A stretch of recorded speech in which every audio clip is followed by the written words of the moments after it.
What is going on, everybody? It is very good to be back. It is Random Hero Gaming, and I got a bit of a story time for you guys. A lot of people have been asking to hear more about my brother, and if you haven't seen one of my past videos, I believe it was titled The Secrets of Being a Chad or something like that. Just to get the gist of it, my brother is totally looks maxed, status maxed, has a jawline of steel. He's very low inhib, extremely high sex drive, very, very driven by the dangling treats and dangling keys of sex and access to sex and the conquest of women. So I went on a bachelor trip, a bachelor party to Nashville, Tennessee. I know, very original. I'd been there once before on a bachelor party about 3 years ago from one of my best friends. This was a guy I'm pretty good friend. He's mostly my brother's best friend, but I grew up with him, so he was nice enough to invite me. We have a lot of mutual friends. So this is one of those times where I had to mentally prepare myself for this trip. Okay, I'm going on a trip. I am a social outcast. It drips off of me. It drips off of me that I am a social outcast. I am a freak. I am not well adjusted. I am neurotypical. And it exudes off of me. And I'm going on a trip, a bachelor party, with my brother, his best friend, and about 5 people from their fraternity, and 2 other friends that we overlap with, mutual friends that we all grew up with. So, contrary to popular belief, on the comments, I do have friends. I know I'm very blessed. I know it's not easy to come by, but I do have friends. So, just putting that out there. So, we go on this trip. I know I'm going to be way out of my element. It's going to be difficult. I'm going to have to go with the flow. I'm not a party guy. I'm not a hit on girls, riz girls up type of guy. I am a little uneasy in these situations. So I go on this trip. I fly up there with one of my friends that lives in this area still. We meet everybody down at the airport. Go up to our Airbnb in Nashville, right on Broadway. Right smack dab in the middle of Broadway. It is a beautiful apartment. And get in there immediately. And to keep in mind, everyone is a mix of 30 to 28 years old in that window. So immediately get there, and Chad Lite. It's like a new term. I've never used that term, but now that I'm making these videos, the algorithm's kind of blessing me with these type of videos, and Chad Lite's a good term. So a Chad Lite is there, and he's breaking small talk with us. I'm just kind of chatting him up. And unsolicited, as if like I was trying to gauge his masculinity or something, frat bro, he just starts talking about random sexual escapades right out the gate for no reason, didn't ask for it. And it's weird because he was saying it like he was trying to one-up me or other people in there, like marking his territory. You know, I kind of like to view these situations as like a very Discovery Channel-esque alpha males clashing. Just sit back and watch. Like I am the inferior. I'm not as good looking as these guys. Not as socially adjusted. I'm a maladaptive weirdo. So I'm just an observer. I am second fiddle. I'm a side character. So I'm just kind of watching this all unfold. They all just are making small talk, breaking the ice with each other by talking about random sexual escapades and past bachelor parties they've been on. So this one Chad Lite, very insecure. I'm on a group. We're in a group. There's probably, of the 8 of us, 3 are like total Giga Chad.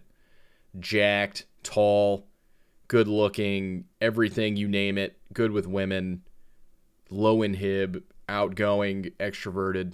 So the Chad Lite's trying to find his place in the hierarchy. He starts talking about this one bachelor party he was on in Colombia. And the Bachelor did a lot of drugs, cocaine, was vomiting. They ordered hookers, escorts back to their rooms. He said he was with 5 in one night. So I'm sitting here like, this guy's telling me the story. Like, yeah, bro, I was with 5 in one night. Ooh, it was awesome. It was crazy. Even the Bachelor was getting in on it.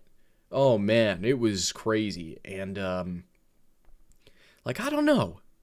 Am I weird for just, like, I guess I'm, like, low testosterone or something. Because all I'm thinking is that's mixing bodily fluids with 5 random women who are probably in poverty or they didn't choose this life.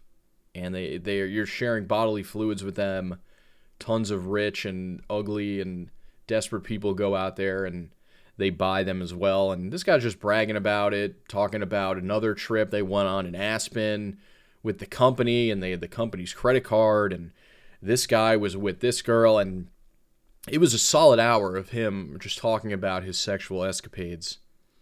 I don't know if something's wrong with me. I don't find that very cool. Maybe I'm just lame. I don't know. But we get through that, and this is where we go out the first night. And Nashville is one of the greatest cities in America. It really is. I've been to many of the major cities in America. Nashville's great. Great rock music, people playing with passion and heart. Everything is very close on Broadway. It's not the dirtiest of cities. It probably has not that many homeless compared to other cities. It's pretty pleasant. The food is good. The music is good. I really enjoy the city of Nashville. But what makes Nashville extremely unique outside of the live music and the focus on rock music is that it has become the Bachelor and Bachelorette party capital of America. So when you go to Nashville, you'll notice the amount of bachelor parties and bachelorettes. You know, the bachelorettes have the ribbons on them. They're wearing pink. They're all wearing the same hats or something to distinguish them from everyone else. So you have a city of single people, married people, partnered people, but they're not with their significant others. So you get where this is going. My group of Chads and Chadlites and frat bros, we are at a club.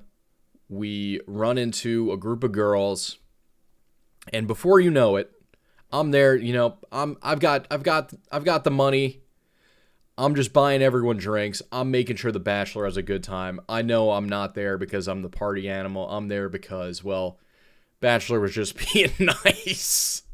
And he was just being nice. He was just being nice. He invited me. He loves me, but he knows I'm not there because I'm the party animal and going to make the memories unforgettable. So I'm just doing my part, making sure everyone else is having a good time.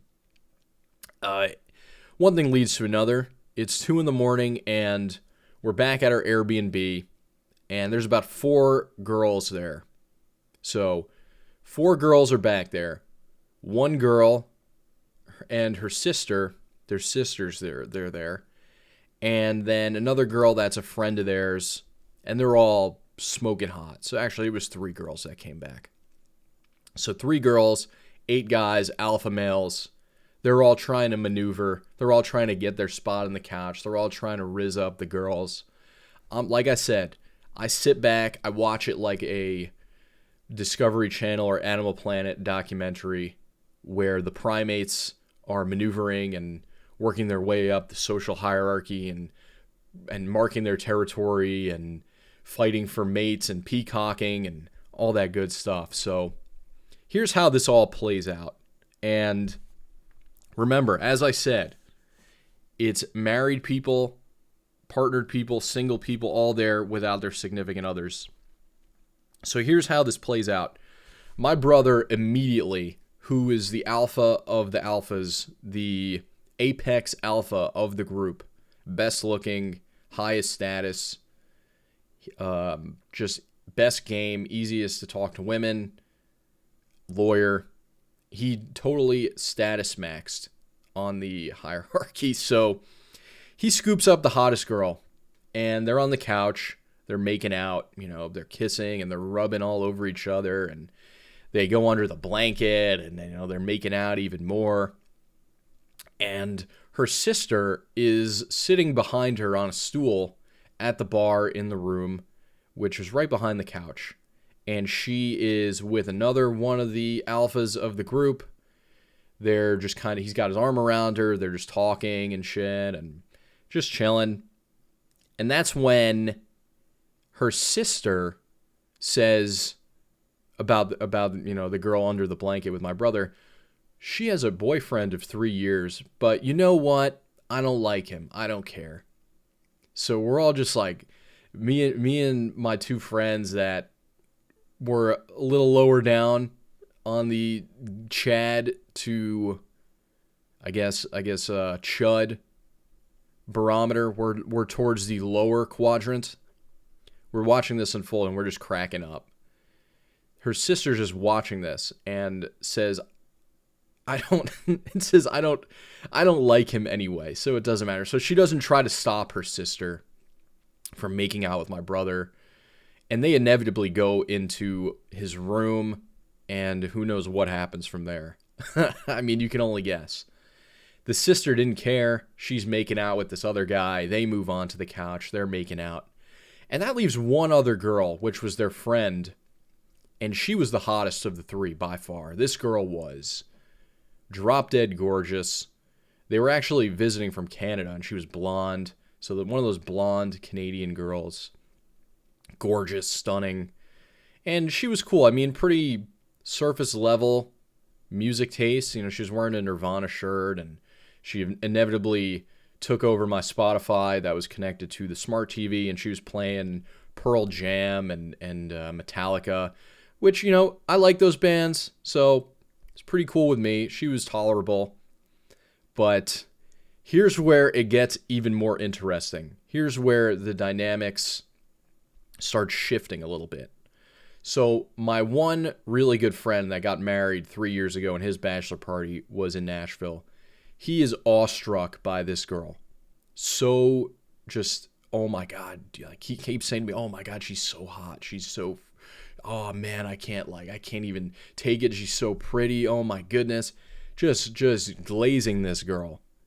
And eventually he can't help himself. He starts flirting with her back and forth, talking about music, gassing her up. She's so great. She's so cool. And this is my best friend that's married to his high school sweetheart. And here's where things get even more interesting. So this blonde girl, she gets tired of my friend. Again, my friend, he was seeming like he probably hasn't gotten laid in quite some time. And if you're a married man and you don't get laid for a while, it's different. If you're married, you're usually neurotypical, healthy sex drive, and he probably wasn't getting any. So he was drooling over this girl. And as you know, with women, they don't like that. They don't like when people drool over them and kiss their ass and tell them they're so great, because there's millions of guys that do that, especially if they have social media.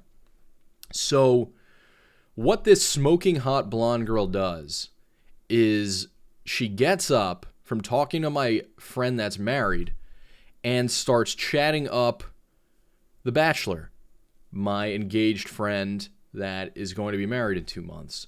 And she swooning over him. And keep in mind, he's 6'2", shredded, really good looking guy. And she is all over him.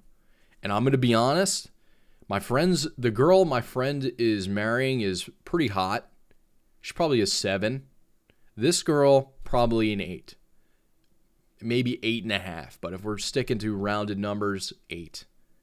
So she is all over my friend. All over him. Just talking him up.